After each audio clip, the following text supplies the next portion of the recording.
special akong prank na inihanda para sa ating kaibigan na si Bobs. Sa video na ito, gagawin natin ang isang nakakatawang prank sa kanyang cellphone at saka na magdudulot ang kakaibang reaction nyo sa kanya. Kaya nanatili lang at samahan ninyo ako sa pagtawa at kilig sa aming prank journey kay Bobs. Tara, simulan na natin! Mga kaibigan, ito na yung cellphone niya ngayon. I-change time ito.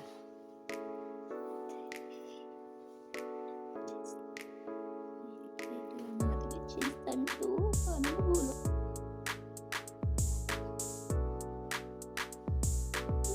Nalagay natin sa medyo.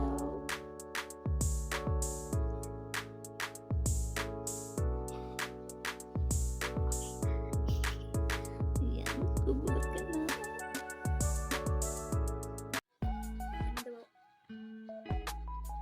Wala, di mo lang ko. Sino? Ha? Malay ko alas 12 na.